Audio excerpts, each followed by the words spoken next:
Good morning friends, कैसे हैं आप सब। चलिए और अब से हम फिजियोलॉजी की कुछ कॉमन टर्मिनोलॉजीज देखते हैं। देखिए, जो बेसिक्स कंसेप्ट आपके क्लियर होना बहुत आवश्यक है। अगर आपके बेसिक कंसेप्ट नहीं क्लियर हो, है ना, तो आप फिर सेकंड ईयर थर्ड ईयर में पैथोलॉजी, गायनेकोलॉजी, मेडिसिन, इन सब सब्जेक्ट्स को जब पढ़ोगे ना, तो बड़ी डिफिकल्टी फेस करोगे। और ये बेसिक टर्मिनोलॉजीज बहुत से बच्चों की कंसेप्ट है जो बेसिक्स नहीं क्लियर होते, इसलिए मैं चाहता हूं आप सबके ये फर्स्ट ईयर में क्लियर होने चाहिए। चलिए, first term is atrophy. So what is atrophy? Atrophy means decrease in size of a cell. ठीक है, atrophy of more number of या फिर वन और more number of cell result in decrease size or wasting of the concerned tissue, organ or part of the body। समझ रहे हो what is atrophy? Atrophy क्या मतलब है? किसी भी सेल का जो उसका नॉर्मल साइज होना चाहिए, है ना, उससे उसका साइज छोटा हो जाना। ठीक है, नंबर ऑफ सेल्स मिलकर क्या बनाते हैं? टिश्यू। अगर टिश्यू एक साथ मिल जाए तो क्या बनता है? तो बनता है ऑर्गन। और जब पूरे ऑर्गन एक साथ मिलते हैं तो क्या बनता है? पूरा का पूरा ऑर्गन सिस्टम बनता है। ठीक है ना। अगर किसी सेल का अपने नॉर्मल साइज से छोटा साइज है तो होगा क्या? उस टिश्यू का साइज भी छोटा होगा। टिश्यू का साइज छोटा होने से क्या होगा? उस ऑर्गन का साइज भी छोटा होगा। उस ऑर्गन का साइज छोटा होने से क्या होगा? उस बॉडी पार्ट का साइज भी छोटा हो जाएगा, जिसको हम क्या बोलते हैं? Atrophy. Now second term is the hypertrophy. देखो, मैंने एट्रोफी और हाइपरट्रोफी को एक साथ इसलिए लिखा है क्योंकि these two terminologies, hypertrophy and atrophy, both are totally opposite to each other. In hypertrophy, there is increase in the size of cell. Atrophy में हम क्या देख रहे थे? एट्रोफी में होता यह था कि जो सेल का साइज है वो अपने नॉर्मल साइज से छोटा हो जाता है, लेकिन हाइपरट्रोफी में सेल का साइज का जो नॉर्मल साइज होना चाहिए उससे उसका साइज इंक्रीज हो जाता है। ठीक है, उसको क्या बोलते हैं हम? हाइपरट्रोफी। अगर सेल का साइज इंक्रीज हो गया उससे होगा क्या? उससे टिश्यू का साइज इंक्रीज होगा। टिश्यू का साइज इंक्रीज होने से उस बॉडी पार्ट या फिर उस ऑर्गन का साइज भी इंक्रीज होगा। Next term is the hyperplasia. Now hyperplasia is the increase in number of cell due to increase cell division. ठीक है, एट्रोफी में क्या था? सेल का साइज छोटा होता था। हाइपरट्रोफी में सेल का साइज इंक्रीज होता था। लेकिन हाइपरप्लेजिया में क्या हो रहा है? वो जो सेल है उसका जो नॉर्मल नंबर होना चाहिए, ठीक है, जितनी क्वांटिटी, जितने अमाउंट में, जितने नॉर्मल नंबर में वो सेल होने चाहिए, उससे उसका नंबर इंक्रीज हो गया। जैसे मतलब कि कोई सेल 5 to 6 लाख के नंबर पे रहने चाहिए बॉडी में नॉर्मली, लेकिन वो जो सेल अब हमारी बॉडी में कितने नंबर में है? 7 लाख, 11 लाख, 12 लाख, है ना। उसका नॉर्मल नंबर है अप टू 5 लाख, लेकिन वो अब रह रहे हैं अप्रोक्स 10 to 12 लाख तक। Now this is known as hyperplasia. Hyperplasia का मेजर कॉज क्या है? हाइपरप्लेजिया होता है due to increase cell division, mean mitosis करके। किसी सेल की डिवीजन इतनी ज्यादा होनी स्टार्ट हो जाती है कि वो सेल डिवीजन स्टॉप ही नहीं हो पा रही। अगर सेल डिवीजन रुकेगी नहीं तो होगा क्या? वो सेल कंटिन्यू डिवाइड करता रहेगा जिससे उसका नंबर इंक्रीज होगा। देखिए, it is also defined as abnormal or unusual proliferation of cell due to constant division। है ना, समझ रहे हो ना मेरी बात? मीन की मल्टीप्लाई बहुत ज्यादा कर रहा है, उसको रुक जाना चाहिए, वो रुक नहीं रहा। Number third point, hyperplasia result in growth enlargement of the organ. इससे होगा क्या? इससे पूरे के पूरे ऑर्गन की एक ग्रोथ एनलार्जमेंट हो जाएगी।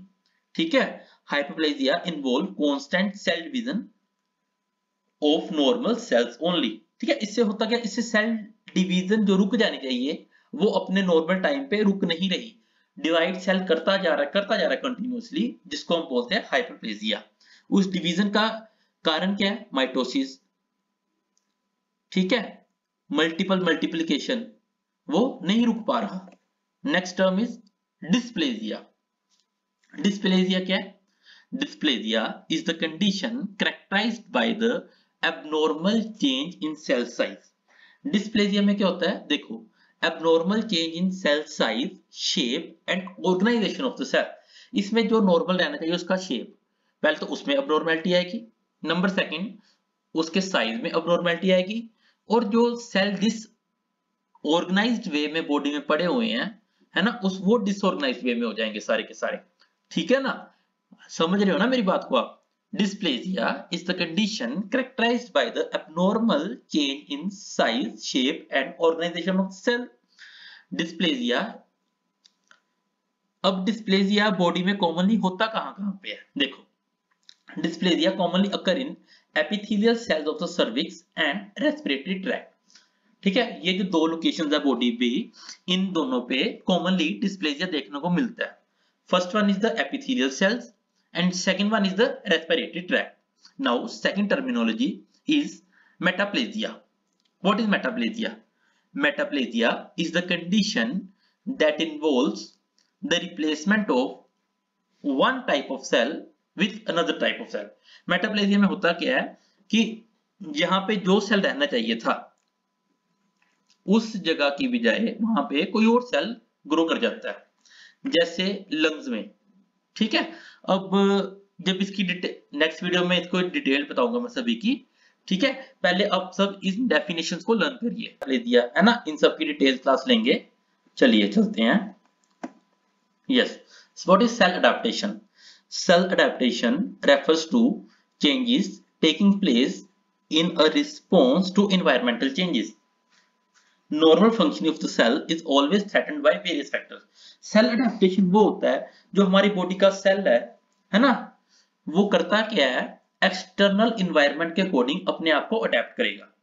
ठीक है, और उसको अडेप्ट करना क्यों पड़ता है? ये तो नॉर्मल है ना, अडेप्ट करेगा, लेकिन कई बार कुछ ऐसे फैक्टर्स होते हैं कि जहां पे उसको अडेप्ट तो नहीं करना था, मीन की बाहर की कंडीशन नॉर्मल नहीं है, लेकिन हम खुद से ही अपनी बॉडी के अंदर अबनॉर्मैलिटी क्रिएट कर रही हैं कि सेल को उसके अकॉर्डिंग अडेप्ट करना पड़ रहा है। जैसे कि देखो, जो रेड कलर से मैंने हाईलाइट करे हैं, first one is the stress, second one is the chemical agents and third one is the in some disease condition and environmental hazards. Yet the cell survives and continue the function by means of adaptation. देखो, जो हमारी body का cell है ना, उसने तो किसी ना किसी तरीके से, है ना, अपने आप को सरवाइव करना ही है, चाहे वो अबनॉर्मल वे से करे चाहे नॉर्मल वे से करे। देखो, जो हम टर्म्स पढ़ के थे, मेटाप्लेजिया, डिस्प्लेजिया, है ना, तो वो सब इसी के ही अकॉर्डिंग है। वो एक बॉडी में को, जो हमारी बॉडी है ना, वो अपने आप को अडेप्ट करने की कोशिश कर रही है अपनी बॉडी की कंडीशन के अकॉर्डिंग। हम उसको कैसे अडेप्ट कर रहे हैं, देखो। ठीक है, first one is here cellular adaptation, कि ये जो टर्म्स हमने जो बेसिक्स पढ़ाए थे, है ना, atrophy, hypertrophy, metaplasia, dysplasia and hyperplasia. जिसको टर्म्स नहीं पता वो वीडियो सुन सकता है, मैं इसका लिंक नीचे डाला हुआ है। चलिए, first term is the atrophy. Now atrophy means decrease in size of a cell, किसी सेल का अपने नॉर्मल साइज से साइज छोटा हो जाना। Atrophy of one or more number of cells results in decrease in size of that tissue, organ and body part। जिससे होगा क्या, जिससे टिश्यू वेस्टिंग होगी, या फिर जिसको हम बोलते हैं ऑर्गन वेस्टिंग या फिर body part wasting. Group of cells made organ, sorry, group of cells क्या बनाते हैं, group of cell makes tissue system and group of tissues make organ system. ठीक है, now what are the causes of atrophy? Atrophy होता क्या, basically किसी cell का size छोटा हो जाना, है ना। तो एट्रोफी के कारण क्या है? One is the poor nutrition या फिर पुअर डाइट।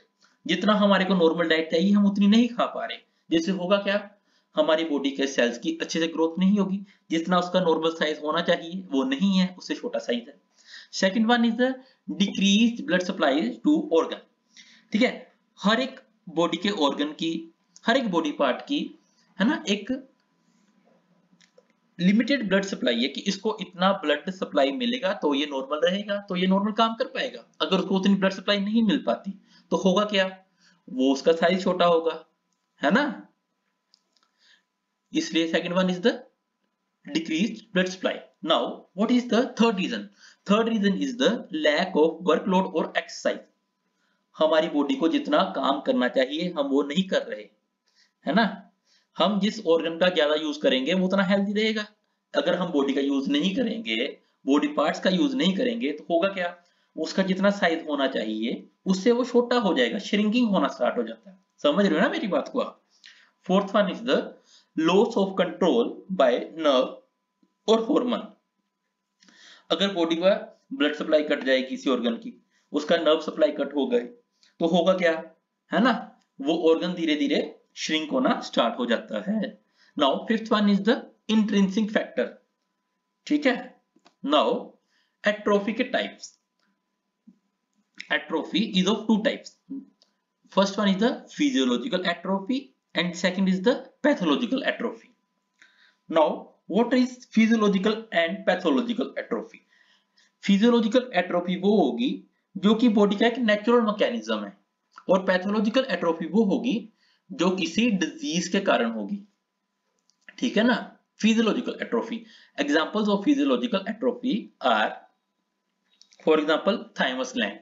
थाइमस ग्लैंड जब हम बच्चे होते हैं, है ना, बच्चों में थाइमस ग्लैंड एक्टिवेट रहता है, लेकिन जैसे जैसे ग्रोथ होती रहती है थाइमस ग्लैंड साइज में छोटा होता रहता है और अडल्टहुड में बिल्कुल गायब ही हो जाता है। 20 to 30 एज के बीच में थाइमस, है ना, रहता ही नहीं, गायब हो जाता है। धीरे धीरे इसका साइज छोटा होना स्टार्ट होता है और in childhood it is truly activate.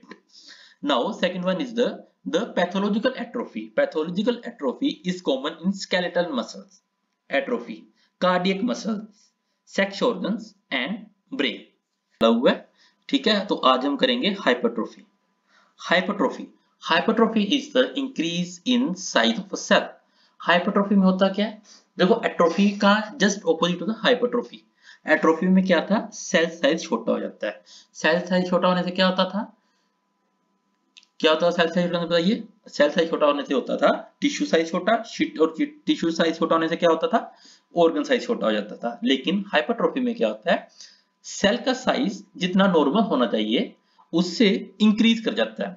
ठीक है, जिससे होता क्या है, देयर इज एनलार्जमेंट और ओवरग्रोथ ऑफ ऑर्गन और पार्ट ऑफ द बॉडी। ठीक है ना, जिससे होगा क्या, बॉडी का वो ऑर्गन या फिर जिस पार्ट के सेल्स का साइज इंक्रीज हुआ है वो साइज इंक्रीज हो जाएगा नॉर्मल साइज से। Now, what are the causes and how many type of hypertrophy is? Hypertrophy is of three types. First one is the physiological hypertrophy. Second one is the pathological hypertrophy, and third one is the Third one is the compensatory hypertrophy. Now, first is the physiological hypertrophy. Physiological hypertrophy क्या है? It is the increase in cell size due to increased workload or exercise. Mean की physiological hypertrophy वो है जो कि एक normalise condition में हमारे बॉडी में किसी ऑर्गन या फिर किसी सेल में हाइपरट्रोफी हो रही है। मीन की कोई डिजीज स्टेट नहीं है, नॉर्मल है ये। ठीक है, होती कैसे है ये, अगर हम ज्यादा एक्सरसाइज करें या फिर ज्यादा वर्कलोड करें। देखिए, it is increase in cell size due to increased workload और exercise. The common physiological hypertrophy includes. अब फिजियोलॉजिकल हाइपरट्रोफीज की कुछ एग्जांपल देखिए। First one is a muscular hypertrophy, increase in bulk of skeleton muscle that occur in response to strength training exercise. Means कि हम जब exercise करते हैं ज्यादा, जिस मसल की एक्सरसाइज करें उस मसल का साइज इंक्रीज हो जाता है ना, that's a normal condition. This one is the, क्या बोलते हैं इसको, this is called as muscular hypertrophy. Now second is the ventricular hypertrophy. Ventricular means the ventricular muscles of the heart. इसमें होता क्या है, increase in size of ventricular muscles of the heart which is advantageous only occur in response to exercise. यानी कि ventricular muscles का तब size increase होना जब हम एक्सरसाइज ज्यादा करेंगे। ठीक है, ज्यादा एक्सरसाइज करेंगे तो होगा क्या, हार्ट को ज्यादा ब्लड सप्लाई चाहिए होगी, हार्ट को ज्यादा ब्लड सप्लाई चाहिएगी, हार्ट ज्यादा पंप करेगा, वो बॉडी को ज्यादा ब्लड सप्लाई, उसकी ब्लड सप्लाई की पूर्ति करेगा, जिससे होगा क्या, हार्ट के वेंट्रिकुलर मसल्स का साइज इंक्रीज हो जाता है, जो कि अच्छी बात है। ठीक है, this is the first type of hypertrophy, that is the physiological hypertrophy. It is of further two examples. First one is the muscular hypertrophy and second one is the ventricular hypertrophy. Now, pathological hypertrophy means, pathological hypertrophy means कि abnormal, किसी disease state में। increase in cell size in response to pathological changes known as pathological hypertrophy. Now, what are the examples of pathological hypertrophy? Its example is ventricular hypertrophy. देखो पीछे हम पढ़ के आए physiological में ventricular hypertrophy. This one is the physiological state. इसमें हो क्या रहा है, हम एक्सरसाइज कर रहे हैं जिसके हार्ट की मसल्स इंक्रीज हो रही है. ठीक है, इसमें क्या है, ये पैथोलॉजिकल स्टेट है वेंट्रिकुलर हाइपरट्रोफी में. इसमें क्या हो रहा है, देखो ये रेड से हाईलाइट किया हुआ मैंने सारा कि बॉडी का ब्लड प्रेशर ज्यादा बढ़ गया हुआ है जिससे हार्ट को वर्कलोड ज्यादा करना पड़ रहा है जिससे वेंट्रिकल्स का साइज इंक्रीज हो रहा है. देखो दोनों स्टेट्स में वेंट्रिकल का साइज तो इंक्रीज हो रहा है लेकिन उसमें पैथोलॉजिकल स्टेट है और इसमें क्या है, जो पहले पढ़ के उसमें फिजियोलॉजिकली साइज इंक्रीज हो रहा है जो कि अच्छी बात है, लेकिन यहाँ पे किसी डिजीज के कारण हो रहा है जो कि अच्छी बात नहीं है. Now third one is the compensatory hypertrophy. What is compensatory hypertrophy? Compensatory hypertrophy is the increase in size of the cells of an organ that occur in order to compensate the loss or dysfunction of another organ. Compensatory का मतलब क्या था, पहले मेरे को ये बताइए. Compensate का मतलब होता है कुछ कंपनसेट करना, है ना. मीन की कहीं चीज हमारे पास कम है, जैसे एग्जाम में हम क्वेश्चन करके आए, हमारे को एक क्वेश्चन अच्छे से नहीं आता, 5 मार्क का क्वेश्चन है ना, तो हमको लगता है कि हमारे को इसमें 5 में से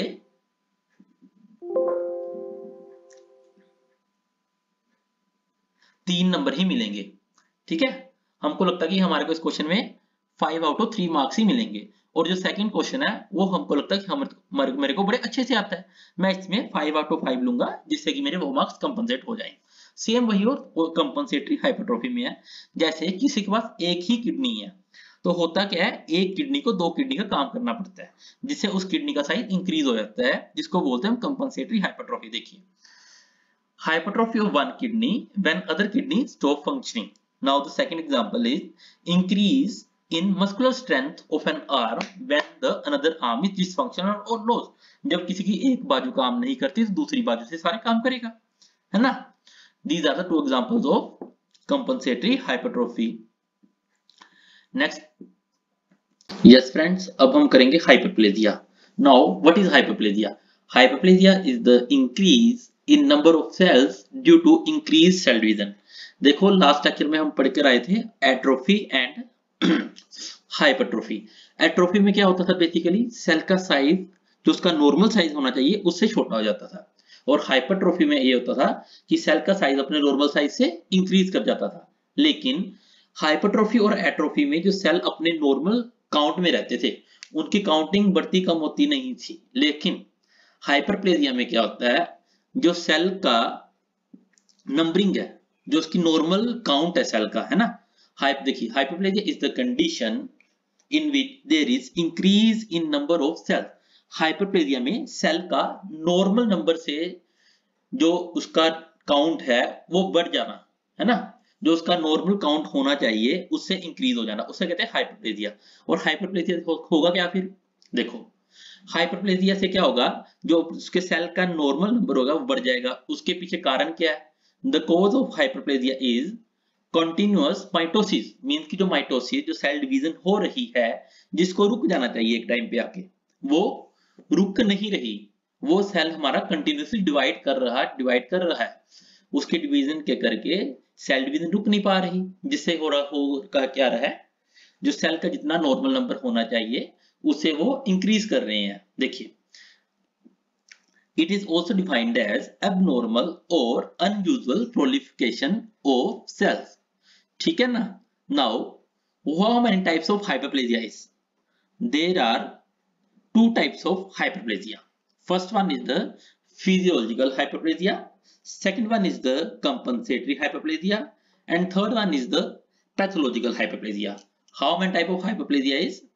There are 3 types of hyperplasia. अब हम फर्स्ट टाइप देखते हैं जिसका नाम है physiological hyperplasia. Physiological means natural. Natural hyperplasia क्या होता है, मींस कि जिसमें कोई डिजीज कंडीशन नहीं है. ठीक है, देखो, it is the momentary adaptive response to routine physiological changes in the body. For example, during the proliferative phase of menstrual cycle. देखो मेंस्ट्रुअल साइकिल के 3 फेज होते हैं, है ना, जो आपको ऑलरेडी मेंस्ट्रुअल का साइकिल में बताया जा चुका है ना। और प्रोलिफेटिव केस फेज में होता क्या है, जो नॉर्मल नंबर होना चाहिए सेल्स का उससे इंक्रीज कर जाते हैं, है ना। जिससे होता क्या है कि endometrial cells in uterus increase in number. So simple. Any difficulty? Very good. Now second one is the compensatory hyperplasia. Compensatory means कि किसी चीज को कंपनसेट करना, जो कि लास्ट लेक्चर में आपको बताया था, है ना। कंपनसेटरी हाइपरप्लेजिया क्या है? It is the increase in number of cells in order to replace the damage cell of an organ और the cell remove from the organ.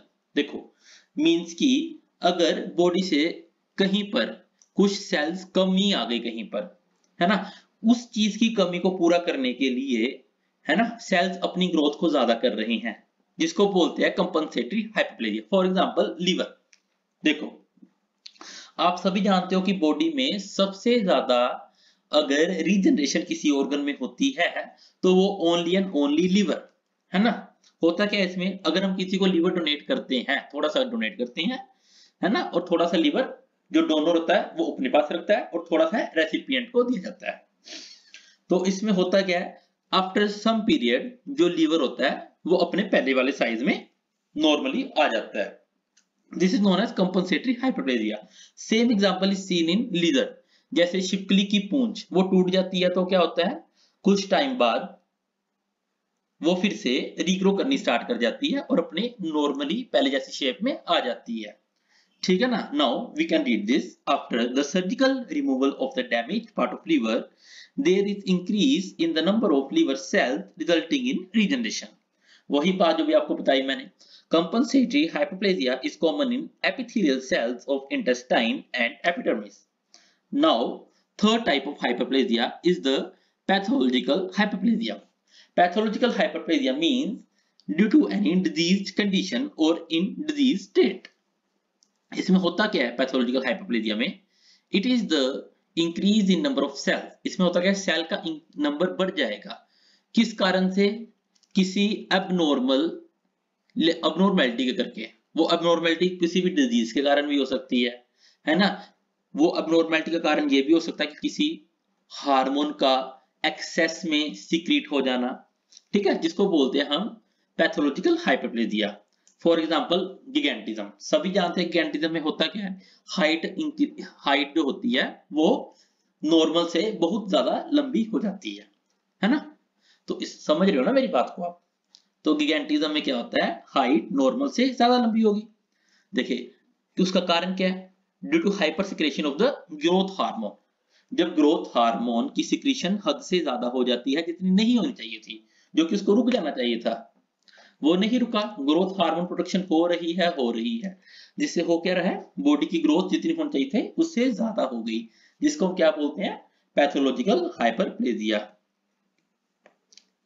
हम सबसे पहले पढ़ के आए एट्रोफी, जिसमें क्या होता था, सेल का साइज नॉर्मल से छोटा हो जाता था। उसके बाद हम पढ़ के आए हाइपरट्रोफी, जिसमें क्या होता था, नॉर्मल से सेल साइज इंक्रीज हो जाता था। उसके बाद हम लोगों ने पढ़ा हाइपरप्लेजिया। हाइपरप्लेजिया में होता क्या था, जितना सेल का नॉर्मल नंबरिंग होनी चाहिए थी उससे वो नंबर ज्यादा हो गया, है ना। अब हम करेंगे मेटाप्लेजिया। मेटाप्लेजिया में क्या होता है, मेटाप्लेजिया में ये होता है कि देखो आप सभी को जानते हो कि हमारी बॉडी में हर जगह सेलुलर की एक लाइनिंग है ना।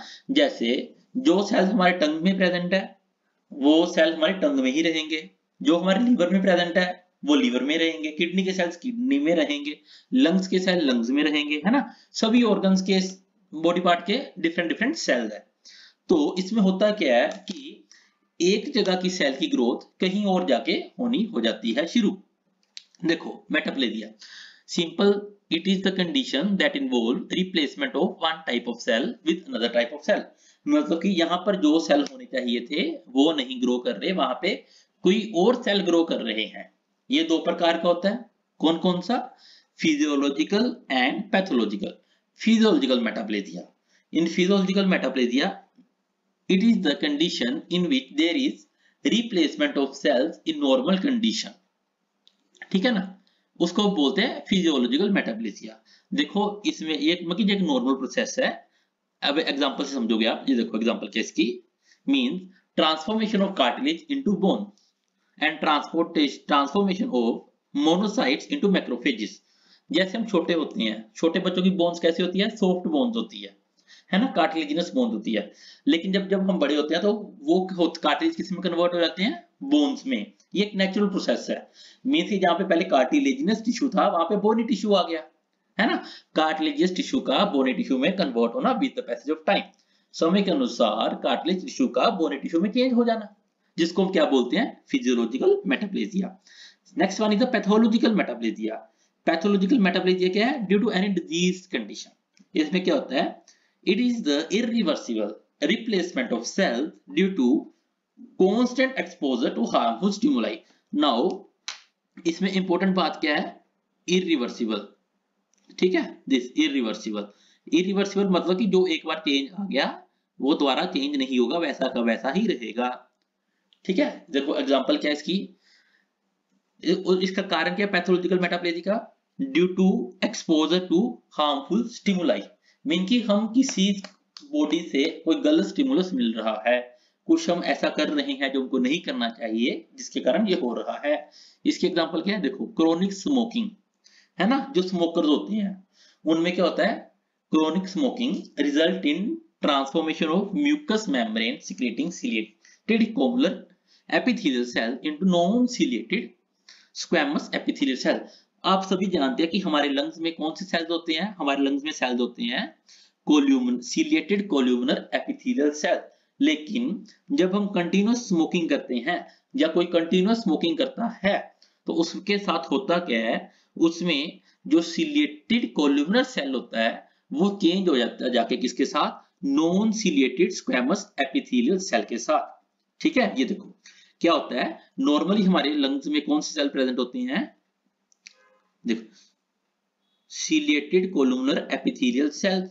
लेकिन ड्यू टू क्रोनिक स्मोकिंग होता क्या है, वहां पे जाके किसकी सेल्स की ग्रोथ होनी स्टार्ट हो जाती है, non ciliated columnar epithelial cells की, ठीक है ना। This is known as metaplasia. Thank you so much. ये हमारा कंप्लीट होता है सेल एडेप्टेशन।